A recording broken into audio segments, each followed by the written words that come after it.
Hey everybody, we're here with our Game of Thrones Q&A. I'm Aaron. I'm Melanie. That's Shane, and I'm Eric. We had a lot of questions from all our viewers and everybody from YouTube.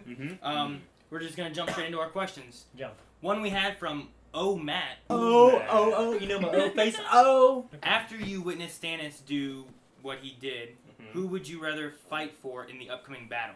The daughter-burning, teeth-grinding Stannis, or the, as he said, skin-flaying, penis-chopping Boltons? So you're asking me to choose the lesser of two evils there. Everyone's gonna hate me for this. I'm still a big Stannis fan. I believe he did what he believed he had to do. Even though he had to kill Shireen, I thought it was what he had to do because Melisandre explained to him that, his army's going to die. Stannis believed everyone was going to die. Either everyone died or just his daughter died. Yeah, his daughter would have died anyway, so. And she would have suffered that way versus a very clean, quick death. But remember, I think it was last season or season 3, I can't remember exactly what it was, but remember what Davos and Stannis, they were talking about Gendry, and if Gendry was going to be burned for this, right? Stannis says, what is an entire kingdom versus the life of just one young boy? And what did Davos say? He said, everything. It's everything. Doesn't make it right. This is the classic for the greater good. Do you do an evil act for the greater good, or do you never cross that line? And he just did one evil thing to make sure that the bigger evil thing didn't happen. Also, another thing with the whole Gondry aspect, that was at the very beginning of his worship. So that was after he was burning his uncles, his brother-in-law, his cousins, everyone, just for his sacrifice.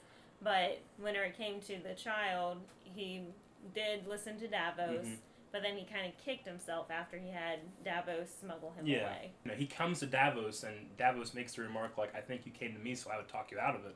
I don't think Stannis wants to do these things. He just feels he has to. I just would have appreciated in the show a real inner turmoil. I know Stannis is like a rock, but show the rock break at that point, right? Like even a single tear, just have him turn away. He can't even watch it. It helped you sympathize with him more. It would definitely. Like when it comes to Stannis, I don't root for him anymore. I know he has a claim to the throne. Out of everybody, I did think that he deserved it the most, but now he no longer has my support because I can't get behind the king that burnt his daughter. We also forget that we were introduced to him in the beginning. Didn't you say he was like, I can't remember, he was burning his... Yeah, he was burning people. People that did not believe in Raylar or whatever. Rolar, yeah. It was like the Crusades kind of thing then? They were just coming people that didn't believe in...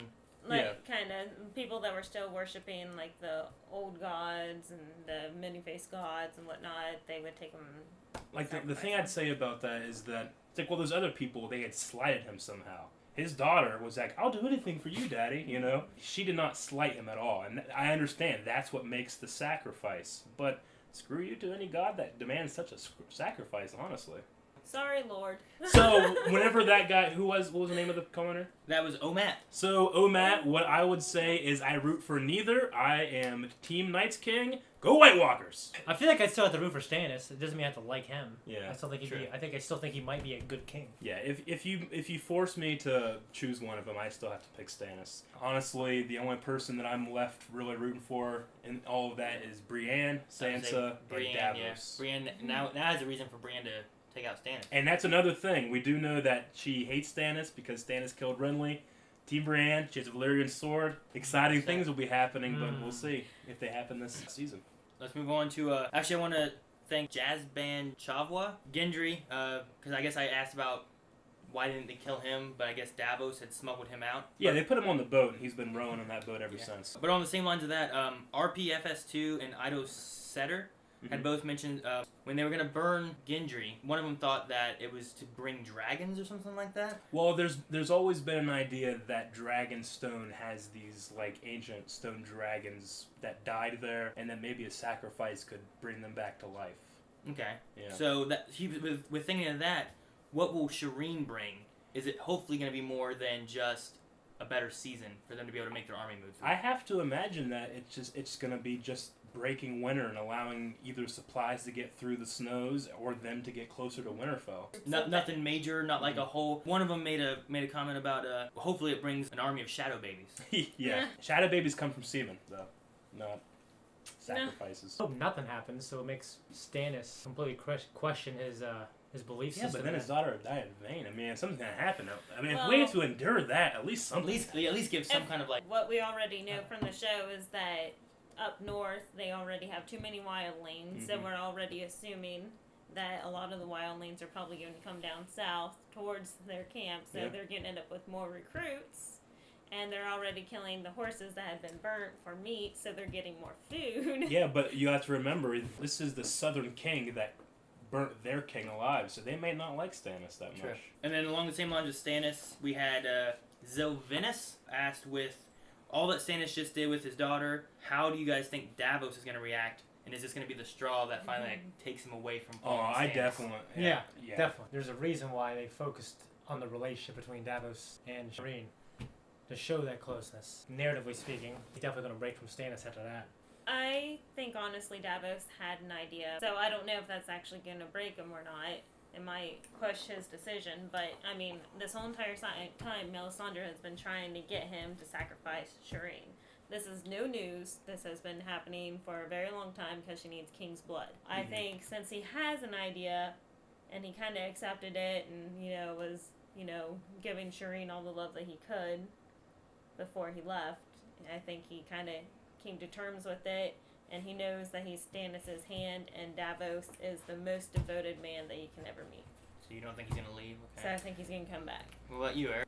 There's no way Davos goes after this. I mean, just to think about how Davos reacted when his sons were killed in that battle. Either he revokes being the hand, or he requests to leave, or something like that. But I don't see it ending up very good for either of them, because Stannis does not handle disloyalty well.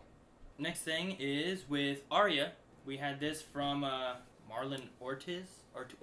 Wanted to know, is anyone else getting a vibe that Jaqen Hagar could be the gambler guy that Arya is supposed to kill? Or is he just testing her? So is he masquerading as the gambler? Yeah. I never thought about that. No, that's a good point. Theory. I mean, I definitely think Jaqen Hagar knows what's up. I think that he sent her on that mission because he knew that Meryn Trant and Mace Tyrell were going to make port there. I think he's really trying to test her. But is he actually the insurance captain boat gambler guy? I don't think so. I think he just knows what's going on in his city more than anybody else knows what's going on anywhere in the world. Yeah. I think it would be a lot for him, because everyone seems to be going there for gambling, so he'd have to be there a lot. Yeah. And also doing whatever else he's also doing. It just seems like it'd be too much for him to do that just to test Arya. Well, I will say though, it's the cool thing about that kind of theory is that I haven't really thought about him using more than one face, for all this stuff. In the book he doesn't go back to being Jaqen Hagar. I don't even think it's that specific character in the book. It's called the kindly faced man, right? Yeah. They don't, something like that. there's no, they don't have identity, so we can't, we call him Jaqen Hagar because we like that actor, and I'm glad that actor's back. I really am, He's but cool. technically he shouldn't have that face anymore. That's just a Lannister guard's face. Alright, next we had Dive Video B Horde. Do we think that the Iron Throne is going to get melted at some point to make swords? They said that they know it's not Valyrian steel, but it might be deadly for White Walkers because it was forged by Balerion the Dragon. Huh. I did not know that. The whole thing's been a Game of Thrones. Like, they're all building up, trying to take over that, but eventually they just decide to just melt it to defeat the White Walker army and all unite together instead. I like the way he thinks. That'd be It would certainly be poetic, right? Yeah. Maybe, I don't know if you guys ever noticed when you look at that chair, you can see other fantasy swords there, like Gandalf from Lord of the Rings. His sword is in there. Oh, really? Yeah, I and they didn't do know that stuff. I keep looking for like Master Sword. Master I Sword never would be found cool. it from Zelda. But do I think that they would do that? I don't really think they would, because it's just regular steel. It's not Valyrian steel. Valyrian steel is special because it has the same properties as obsidian, not because a dragon breathed on it. You know what I'm saying? I could see the poetic justice of tearing that thing down to save the world, right? Because, I mean, this show is called Game of Thrones. It's about getting on that throne. And if you have to destroy the throne to save the world, who all's willing to do that? Yeah. It'd be a neat Here's a twist. I think it also just whoever gets on the throne, Mhm. Like if it was Daenerys, yes, she would. Yeah. But if it's like the Lannisters, no. Yeah. Like it just depends depends on who's there. All right. Well, with the dragons, we had Mike Galem. He said, "Do you think that they must release the other 2 dragons for the safety of the dragons, and would Jorah be the one to release them because Jorah was there when the 2 dragons were little?" So you mean like because Daenerys flew away, like the harpies or something try to kill the other dragons? I think that's what he's asking about. Is like, are they in danger because they're trapped down there? Now, I mean, they seemed pretty dangerous, a couple episodes ago when they were tearing apart. Yeah, the dragons can take care of themselves. Well, but I mean, Drogon was getting hit by some spears. I mean, I think that if they're in a confined space and they're chained up, they could be attacked. Well, that was the last part he asked too. Was were you amazed that spears could penetrate dragon scales? I saw someone else that had asked. I don't think we had that one down here, but it was about Drogon being able to be penetrated. Like, has his scales not evolved enough or something like that? Or? I think that Smaug from The Hobbit has kind of like a magical coat of arms where you can't penetrate it, Whereas the dragons in this world are more like real animals, They kind of have cat-like movements, and then they, have the bat leathery wings that even can fly with some holes in them and stuff like that. Certainly, dragons can be killed. We know of a lot of stories where dragons were killed in the past, right? Yeah. To answer the question, I think that the dragons are heavily guarded by the Unsullied for the protection of people and for the protection of the dragons already, right? Because they have them inside that pyramid in the pyramid district. Mm-hmm. So I don't think that the harpies are going amok there. That's why they had to go to the slave pits and it was a surprise attack, right? I think the dragons are going to be okay. The only thing to talk about, though, is that remember back in season 1 when Arya sees the dread dragon skull and it's the size of a carriage, pretty much. Yeah. Keeping the dragons in that not small room, it's a big room, but in that room will keep them from growing. And to conquer Westeros, to destroy that army of the dead, you need much bigger dragons. So Drogon might be able to reach that size, but if she doesn't let those things out soon, then it's not, then you're going to have 2 little dragons that can be killed by a bunch of spears. Gross stunt. Yeah. I know a while back we had heard, like, when she first took over the city, Drogon was, like, running amok and killing sheep and all that. Yeah. And now we haven't heard about it. Is he still doing that? Has he just calmed down, or? We saw him in Valyria. He had obviously gone pretty far. I think in the show we don't hear about it because he's not right there. Like, the other 2 were there with Daenerys, and whenever they were killing the sheep, it was right there by Daenerys. Mm-hmm. They weren't traveling from, many, many miles to find Daenerys and say, hey, you killed my cow. Yeah. So, I think he may be causing a lot of trouble, but since he's not within the vicinity, then he's, like, that's why we don't hear about it. We had that specific shot of her kind of like almost meditating, like was she summoning Drogon or was she just getting ready for death? And then we hear the roar, right? Yoda comes in and saves everybody.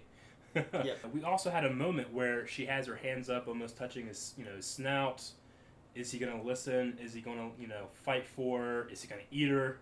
He's just a wild animal at this point. He hasn't been tamed for a long time. And then she climbs up on him and says, "Fly!" And he listens. Away. But I don't know if the Drogon, Dany, Ash Charizard power play is done yet. I think that she's, depending on what happens next episode, I think we still have a little bit of that to talk about because that was kind of a big story thread of her killing that one kid. Yeah. Talking about Daenerys, we'll cover. Hey, it's Mike who asked, "Will Daenerys get grayscale too since Jorah touched her?" And kind of looped in with that too is. Bev Hill Garrett was also asking about how exactly is this disease spread. The pirate that touched Jorah, the slaver touched him, Daenerys definitely touched him, and didn't Shireen get it from her doll, just from touch? Yeah. So, like, is Daenerys going to get it then from Jorah? In the show, they zoomed in on his hand, and it was the opposite hand of the one that actually had grayscale on it. Seems like in the show it's spread through contact of the infected area. I could be wrong. We don't know otherwise. I don't think Daenerys is going to get infected, honestly. Speaking about like how the infection spreads, I mean, I believe that it's waterborne. So, I mean, the doll that Shireen was given probably could have been soaked with it, and the moisture from the doll to her skin did that. But I don't know. I don't necessarily know if it's a skin. Well, to skin. I heard. I don't know if it was from comments or from talking before, but about it being through saliva too, maybe. But if that's with a baby, that's possible because babies put everything in their mouths, especially true. If it's on this doll and they just body fluids, man. Tyrion was immersed in the water with those guys, and he didn't as we haven't I guess he could still. He's get it, but I don't immune. think he has. Isn't there like some wild theory about him? We won't talk about that. Okay. And I don't think that they're immune to grayscale either. Okay. But- So someone mentioned that if Daenerys got it, her dragon could just like fire it off of her. Yeah. Like just. I mean, this is a big misconception. The show kind of pushes it a little bit more, but Targaryens are not immune to fire. She just had a kind of a magical moment where she was using blood magic during that pyre, to make it so that she was invulnerable to that fire. But I mean, in the book, her hair is gone. She's completely bald after that. It was a magical event, not the fact that true Targaryens or true dragons are just impervious to heat and fire. Yeah. But in the show, they've made a point. Whenever she got into that hot bath in the first Yeah, it episode, was super hot. Yeah. when she picked up the hot dragon egg, she never got burnt. So it's kind of an inconsistency between the two, the primary source and the adaptation. So it's a cool theory. I mean, it's kind of a world-building thing. Well, I'll have my dragons do it. But is grayscale simply a skin problem, or is it Like blood or a blood something? thing? And I had heard that it's just an affliction that calcifies your skin and makes it hard like that, Well, it also makes you mad though, right? It does. So it's got to drive you affect crazy. something more than just your skin. Yeah, you're right. So I'm not sure. Enilda Rivera said that the finale episode is called Mother's Mercy, and that it should have to do with Cersei. But do you think that Dany might also have to put down Drogon because of his injuries he sustained from last episode? Aww. Do you think that maybe he got injured too badly? Melanie's gonna cry. That's her thought on it. Do you think that might be a possibility? You think Drogon would be okay? Does that not cross your He mind didn't yet? seem to be injured when he was flying. Yeah, he was flying away. Honestly, I think that title has nothing to do with that. Yeah, Mother's Mercy. I mean, obviously, it's going to have something to do with what our characters are going through, but it's talking about there are 7 gods in the 7 kingdoms. One of them is the Mother, and people always quote like Mother's Mercy, help us. There's the Mother, the Father, the Smith. There's one God, but it has 7 outputs. It's that's why they call them the 7. It's a singular God. So it has 7 outs. So everybody worships the same God with all these different. Well, that's the idea. Yeah. Is that why they call him the minifig? It's like saying the Father, the Son, and the Holy Spirit. So you worship 3 gods? No, it's one God. It's 3 in 1. It doesn't make a ton of sense, but that's what happens, Okay. So Mother's Mercy, when we're talking about the mothers of the show, we obviously have Cersei. I don't see any kind of mercy that's going to happen other than maybe the mercy of the High Sparrow, because she's in no position to give any kind of mercy, No. right? We also have Melisandre considered as a mother. Yeah. Like they said, Daenerys. And I have several speculations that we will not discuss because they're hardcore spoilers. Possible spoilers. But Yes, we will not be talking about LS, and try not to put it in the comments, because we don't. If that does end up happening in the show, we don't want to ruin it for the non-show watchers. I don't know what LS is, Eric. Yeah. Isn't it fair? Is that like MS? multiple sclerosis. We talked about why the Harpies weren't attacking in that big circle. Like, they were just kind of like... The sitting inverse there. ninja law. Yeah, the inverse... Yeah. Which, by the way, I want to talk what the inverse ninja law is. It's the more ninjas you fight, the less they attack at once. Yeah. Right? Or the easier they are, like, they just... Yeah. You know, When you're fighting one ninja, it takes you 30 seconds to take it out. When you're fighting 100 ninjas, you can take them out in one hit. One hit Yeah. kills. The inverse ninja yeah. law. El Manimal said is that he believes it's logical that individually they don't want to die. This is why hostage situations are over in a matter of seconds. Aren't over in a matter of seconds. One guy with a gun that holds maybe 8 bullets and a hostage. Tons of people because... Okay. Anyway, his whole thing is that maybe they weren't all rushing in because they were all taking their own time, not wanting to die, but if they all would have been in one mindset. It's kind of that whole thing of like, hey, Yeah. let's all rush him, but then you kind of wait to make sure everyone else is rushing him too. Yeah, and then no one really goes. It kind of follows the idea of like the stock crowd theory, where you have to say, hey, you call 911. Because if you just say, call 911, everybody will assume someone else is going to do it. Yeah. Right? Everybody is in shock, and it's a mob mentality that you don't want to be the first one to do something, so no one ever does anything. I think that's what they're kind of going for. I would say that the Harpies are not soldiers. Are they willing to die for this cause? I mean, they're certainly willing to kill. Yeah. But they are sneaky bastards. I hate sneaky bastards. Yeah, and they have to rely to sneaky tactics to be able to do anything. It just doesn't make for a very exciting scene when you have everybody standing around. I can see what they're saying, but if I was in charge of the direction of that scene, I think I would definitely, while the chaos of Drogon is happening, have Jorah and Dario killing some people, during the distraction, because everybody just standing there watching.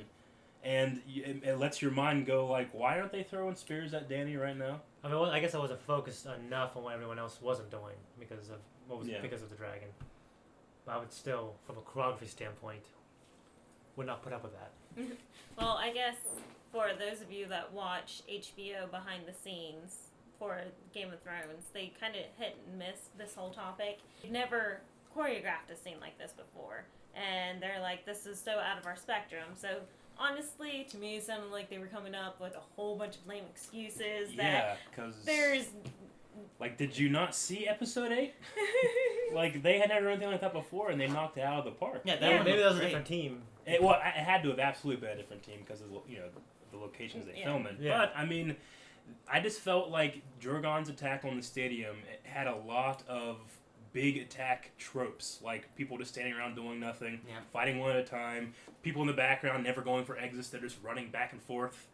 You ever see one son of a bitch back there go to an exit? They're just running like this because it creates a frantic shot, But after seeing it in so many movies, you kind of just watch those people and be like, this guy is running away from the exit to go to another exit, so much far down. It doesn't make maybe any there's sense. Harpies over there, Eric. Like, somehow they set up to have a harpy mask underneath every seat, and if you don't have it on, you're gonna die. Like, did security not pat them down? That's what Hey, what's this? Like, how did all of them manage to hide their mask on themselves? Like, That's the thing. If because someone. I know that they were going door to door looking for harpies. They need to go to the mask district where everybody makes masks and shut it down. Then the harpies can't do anything. How do they get so many damn masks? Well, guys, we can't make any more masks, so let's shut the harpy movement down. I thought the hoods were a good idea. Harpy Simplex 1. Here we go. Can't You Win has a question about Bran, which we haven't seen at all this season. But yeah, we haven't seen any of Bran. Is Bran going to warg one of the Drakes and burn the White Walker army? One of the dragons? I believe that's what he's talking about. I mean, so far he's warged his wolf, Hodor. Yep. Is that it? Hodor. Wasn't that like a bird or something? No, that was another warg. That was the pirate from Pirates of the Caribbean. That was a wildling. With the, remember the eye guy from Pirates of the Caribbean? Yeah, the first he one. played the warg last season, or did he? 2 seasons ago. Okay. That John killed, or last season. Okay. So that guy had a bird. That if you remember, right as John killed him, he warged into his bird. Right? So it's like he. And then the bird attacked John's face. So that guy technically is not dead. Before he died, he switched his body.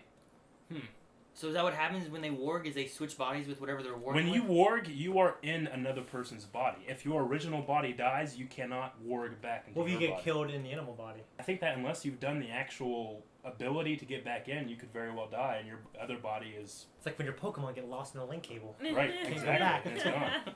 So he warged into a bird. Can he warg into something else still? Yes. You can warg into any kind of animal. Animals are... They're not easy, but... Can you jump from animal to animal like John Goodman in a Denzel Washington movie? Yeah, Fallen? there's actually a character in the book that has 3 animals that hang out with him that he wargs into. It's like a bird, a bear, and something else. I can't remember what the other thing is. What if one dies of natural causes, like when you're in them? Then you're screwed. Man, I would get them regular checkups, And- and I'd make sure they have all their shots. The thing to remember too is that most wargs, other than Bran, cannot warg into people. Hodor, we all love Hodor, but Hodor isn't exactly the most... He's not a real person. He's not He's a exactly the most simpleton. intelligent, and it's easy to warg into him. But the fact that he could warg into him means that he's an exceptional person with his ability, right? Yeah. So could he go into a dragon, though? How complex are dragons' thoughts compared to, like, a wolf's? I don't see any reason why it couldn't, right? I think that's awesome. Yeah. We talked about before about like Daenerys and like Tyrion being dragon riders and stuff. And, like, what if instead of having a third rider, it was just Bran just Bran, controlling yeah. it or something Yeah. like that? Like, Now, crazy. one downfall is that Bran does not know that there's dragons again. No. However, he can probably foresee that. Have we talked about the trees? Do they Well, know we about know the trees. the thing with the werewood trees, when he touches them, we've already seen that he kind of goes in and out of time and space and stuff like that. Like Hero? Yeah, well, that's what the three-eyed raven was talking about. You will never walk again, but you will fly. He doesn't mean physically his paralyzed body floating, you know. Magneto style, just... He means that you'll be able to see with 1,000 eyes and one, is what he said. Okay. Jeffrey DeGraw, what are your predictions that will happen in episode 10? Let me put it out on you. What do you think is going to happen in episode 10? It's so hard to guess in Game of Thrones, Yeah. especially without reading books, like knowing like what is supposed to happen in books. Even if That's the best thing There about has Game to of be, Thrones. yeah, because I mean, like, I've been watching the first season. And Well, let me push it down to specific things. Like, what's going to happen with the whole Battle of Winterfell? What do you think? I would hope something happens from the Red God, and he blesses Stannis' army with something for what he sacrificed, and that he makes it there to finally have that battle. Mm-hmm. And then I would assume the Boltons finally get taken out, and then, heck, I don't know, Littlefinger shows up or something and does something. And then... So what you're saying is that the best possible thing that could happen is going to happen. Oh, that's what I hope. I was hoping... Aaron? I was hoping Ned Stark didn't die. Yeah. That someone shot an arrow or had a sword or something. That didn't happen. I thought it was all like, no, they're just making me think that. Well, we got to remember Until you see the that head. if you think this is going to have a happy ending, you haven't been paying attention. I mean, I don't know. I don't know what's gonna happen with them. Cersei, I'm sure something bad's gonna happen with Cersei, and she's gonna go to trial and die or something. Die, okay. Yeah. Well, you went the opposite direction on that one. Well, She's dead. I finally need that. Okay. But on the same side of that, Marjorie and her brother are probably gonna die too. Yeah. And then Okay. Dorne, I think You things are think gonna. her brother's gonna die? Yeah, Let's- he's the gay guy. let's That's go the whole to- thing. let's The other go one to- just lied. Let's go to Shane for Dorne and John. And Dorne? Because, if you ask me, not a lot's happened so far. Not a lot. And Jamie and them are leaving now to go Is back. that just going to wrap itself up and we've had the most useless subplot in Game of Thrones history? It kind of had a resolution. Ron They got haven't- poisoned and then they gave him the antidote, so That dude's gonna be in the literally castle. nothing The happened princess is there. going with them. Yeah. It's all Gucci. the prince is joining the council. Yeah. Now, I mean, I noticed that the Sand Snakes kind of had it look like they're letting them go. Like, I just hope it's not one of those things where they leave and then on the road the Sand Snakes attack and then someone dies and then that happens, because I would just feel like, didn't we just see that? They got to do something, because if not, they wouldn't have showed him anymore. I wish that would have happened. They wouldn't have showed him anymore. I'm sorry. I like the Sand Snakes now. Or at least They're show better. them more. Yeah. See some tuna. Yeah, right? Well, then, John. Well, John- Shane, what about John then? Right when he got back, I kind of wanted to see how the conversation went between him. And Alistair Thorne Yeah. about the I mean, maybe attack they'll of show Hardwood. that, but I hope they don't gloss over and go, yeah. You know what I mean? The only thing I'll say is that they've been putting a lot of effort into showing a bunch of assholes looking like this. Yeah. So I don't think they're showing all those assholes for just for we got full screen. So hey, you got an asshole face? Come here, action. You know? Yeah. I don't know what's going to happen, because I hate mutiny, Eric, Yeah. of every kind. Yeah. And then the last thing is what's going to happen with Jorah, Tyrion, Dario, Dany, and Drogon. Well, Dany and Drogon are fine, but what about Jorah and them all trapped in the freaking place still? Well, yeah, the Harpies just... The Harpies gonna kill them all. like, well, she's gone. These for the mask. They just look at each other like... They're walking like Charlie Nice. Brown. I think that Tyrion's gonna be like, what the hell, I just got here. Jorah's gonna be like, what the hell, I just got back. And Daria's gonna be like, what the hell, I don't have anything to have sex with now. And he's like looking at Tyrion, and Tyrion's looking at him. And he's looking at me, and I looked at him. So yeah, that's what's gonna happen. We still have Sansa and Arya. I do think Reek and Sansa, something's gonna happen there. It's got to, right? Everything that's happened with Sansa's Theon. getting her big girl panties on. She is. So I guess I forgot that Brienne's right there too. Bran's also there with Stannis in the same place, so How close is Stannis? he's got to be close. I mean, it's a very long way to the wall, but I think that we're definitely gonna have some kind of battle next. I mean, so episode. Littlefinger's gotta be back by now, right? Yeah. It only took him one episode last time to travel from King's Landing. Well, Littlefinger has magic teleportation powers, as we've all seen. Jeffrey DeGraw also had asked, what character do we think is the most complex? Just complex in general? Just a complex character. Who's the most complex? Ooh. Now, he says it's kind of hard because George R. R. Martin, and D&D do a great job at making complex characters. Well, let's do this. Let's talk about we'll each go down the line. Most complex and who you think deserves the throne. Because after last episode, we're going to have a lot of diverse opinions, I think. Most complex. Like just a lot of layers to him and everything? Like an onion. Like an onion? Who has the most onion layers? Like the Onion Knight. I want to say Littlefinger, because I don't quite know what all he's up to and what. I know he has thoughts and plans and he has things in motion, different things. So like, I don't know. I feel like there's a lot more to him than what they show. Okay, most complex character I would have to say is Sansa. Especially now with all the terrible things that have happened to her. Yeah, and especially going away from the book, here in the show, she's showing a lot more layers. Mm-hmm. Hey, our complex characters might get married. Very possible. He wants that to happen. Probably the characters we hate, and they show the most polarizing personalities. You see them do the most heinous things. You also see moments of them doing really good things. Like, I like Jaime Lannister a lot, but he pushed a little kid out of a window. He's done a lot of stuff. But he's also done a lot of good things, too. Littlefinger, I guess... He killed he's shrouded in mystery, but he's not complex because his personality has remained consistently plotting, in the shadows. I'm saying, like, Jon. I love Jon, but he's like a straight arrow. Probably Cersei, Jaime, or Stannis. They've shown polarizing personality characteristics. Therefore, they're probably the most complex. I guess I'm deciding between a couple. Reek, Theon. Oh, yeah. Boom. So much stuff going on in that very damaged mind. I mean, I don't know how you can get more complex than that. Yeah. I would also say Varys. Varys seems like a very complex person because we haven't seen him in a while.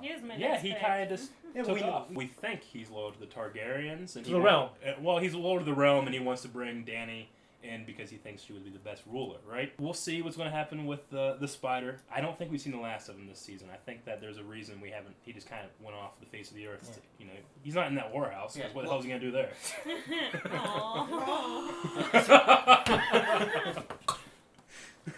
And I would also have to say Jack and Hagar and putting Arya through the different stages of becoming a faceless man. I think that his little plan is far more complex than we think. And then we said about wanting to say who we think deserves the throne most? Yeah. Right? Daenerys. Tyrion. Jon Snow. It was Stannis, but he betrayed me, so the Night's King will kill everyone and sit on the Iron Throne and freeze it.